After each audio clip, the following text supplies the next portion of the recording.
आणि कार्यकर्त्यांना आम्हाला मंदिरात नेलं. महादेवाचं मंदिर होतं. महादेवाच्या मंदिरात ते बंधू बाबा तिथं होते. त्यांनी माझा सत्कार केला, फेटा बांधला आणि काय म्हणतात त्याला, आता एक कोणताही वरिष्ठ माणूस आमच्या वयापेक्षा जास्त आहे तर ते आपली संस्कृती आहे, आपण पाया पडतोय, ते झुकून आपण असं फक्त त्याला एक काय म्हणते मान सन्मान म्हणून.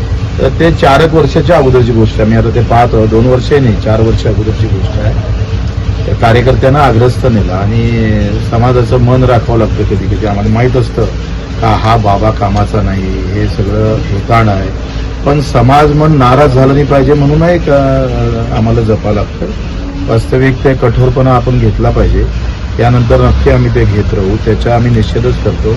मला एक प्रश्न विचारायचा आहे मीडियावाले, म्हणजे तुम्ही किती मीडियावाले भारी लोक आहे, मनमाश म्हणणार नाही कारण तुम्ही उलट्या बातम्या टाका. तर तुम्ही फडणवीस साहेब तिथे गेले, त्यांना विचारलं का तुम्ही?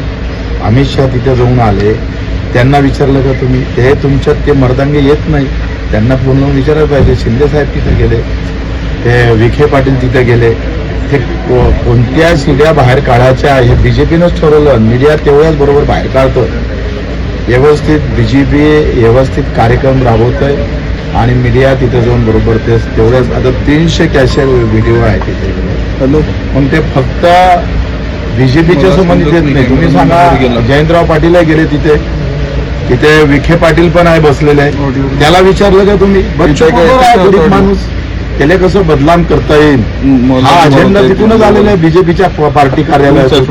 त्याच्यानं फक्त मी गेलो काय, सत्कार झाला काय, तर व्यवस्थित बदनाम करण्याचा प्रयत्न होत आहे. वास्तविक अशा बंधू बाबूच्या, मी तर माझं लग्न 2 ऑक्टोबर गांधी जयंतीला होतं, 12 मार्च सगळे पंडित म्हणे या दिवशी लग्न करणं म्हणजे उचित नाहीये. आम्ही या प्रवृत्तीतले माणसं आहे. मग किती राव दाखणार बंधू बाबाला तुम्ही? रोज सुरू आहे तुमच्या, म्हणजे सकाळपासून 10वा दिवस आहे आता. एवढ्या जर आत्महत्या दाखवल्या असत्या ना मीडियानं, कदाचित त्याच्यावर वाचा फुटला असता. तुम्हाला काहीतरी सांगत होते ते थोडं आवाज काय माहित मला, काही 4 वर्षावर काय काल काय भाजी खाल्ली माहित नाही माणसाला. त्याच्या अगोदर तो काय सांगत होता कोणाला माहित आहे? कराडच्या तिथे जेवढे लोक गेले त्या सगळ्यांचे मंत्र्यांचे राजीनामे घेतले पाहिजे अशी मागणी होत आहे. संतांचा महाराष्ट्र कुठेतरी बुवाबाजीच्या मागे जात आहे. अरे राजा, तो बुवाबाजी आता माहित पडला ढोंगी आहे म्हणून, अगोदर थोडा माहित होता. आसाराम बापूच्या भेटीला मोदीजी पण गेले ना, ते तर एक तर बीजेपीचे 4 मोठे नेते नाचताना आहे आसाराम बापू सोबत. आता ते पंतप्रधान आहे, त्याचा राजीनामा पहिले नाही घ्यायला का? ते झाकून ठेवायचं आणि हा राजीनामा घ्यायचा आहे. हा त्याच्यात प्रत्यक्ष सहभागी असत. कोणासोबत कोणाचा फोटो निघतं, कोणी जातं दर्शनाला, म्हणून त्याला तुम्ही आरोपीच्या पिंजऱ्यात टाकणं चुकीचं आहे ना. ते भाजपचे मंत्री व्हा नंतर भेटा असे ते बंधू खरात तुम्हाला 4 वर्ष अगोदर मला वाटतंय तेव्हा तर मी उद्धव साहेबांचे मंत्री झालो होतो. त्याचं पुढं निदानच चुकीचं निघालंय. त्यांनी सांगितलं भाजपचे मंत्री व्हा पुन्हा मला भेटायला या असं बोलते ते. आम्ही काही कसं आहे, तो अपघात आहे, ऍक्सिडेंटली आम्ही तिथे गेलो, म्हणजे मला माहिती नाही तिथं खरात आहे म्हणून. पण तिथे महादेवाचं मंदिर आहे, कार्यकर्ता आग्रह करत होता आणि मग आम्ही तिथं गेलो. आता कार्यकर्ता म्हटलं का त्याला मान सन्मान द्यावं लागतं कधी कधी, बरेचदा असं होतं पण. आणि तिथं ते निघाले, त्यांनी सत्कार केला. हा काही माझा चूक नाही आहे, मला असं वाटतं ते काही माझी काही चूक नाही आहे. पण त्याला टार्गेट करून आम्हाला बदनाम करण्याचं काम भाजपची जी टीम आहे ते व्यवस्थित काम करत आहे. त्यांना हे दाखवा लागेल मोदी साहेबाचे फोटो वेळ आली तर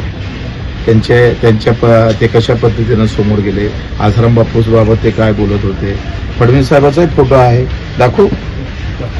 हे आहे, हे चंद्रकांतजी उच्च शिक्षण तंत्र मंत्री आहे, उच्च शिक्षण मंत्री हे आहे. मग याला प्रश्न विचारला का तुम्ही? हे फडणवीस साहेब हे त्यांचा, यांना प्रश्न विचारला का तुम्ही? नाही विचारत. मग गरीब मरा आहे, बच्चू कडू गरीब पार्टीतला माणूस आहे, याला जितकं खदाडता येईल तेवढं खदाडा. हे फडणवीस साहेब पुन्हा आहे, उभे असताना एक बसलेला आहे. आता अधिक सत्य आहे काय रे, हे जयंतराव पाटील आहे आणि हे आहे शाह साहेब, अमित शाह साहेब. इतक्या दुरून आले ते भेटाले. आणि चंद्रकांत पाटील आहे,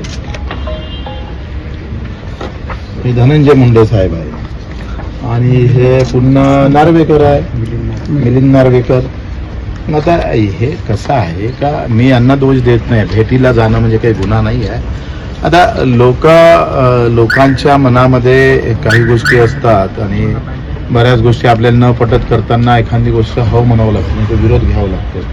तर असं जर पाहिलं ना तर मला वाटतं हे तर खरं तर एकदाची चाळणी होणं गरजेचं आहे सगळ्या धर्मात. काही हे असल्या प्रकारचे नाटकं हे सगळे उद्ध्वस्त करून टाकले पाहिजे. ही जी भोंदोगिरी आहे, जे मठ बांधले गेले मोठे मोठे, जिथे काही भोंदोगिरी चालतं ते सगळं नष्ट केलं पाहिजे. एक कार्यक्रम हाती घेतला पाहिजे कुठल्याही धर्मातलं असो. आता पूर्ण दाखव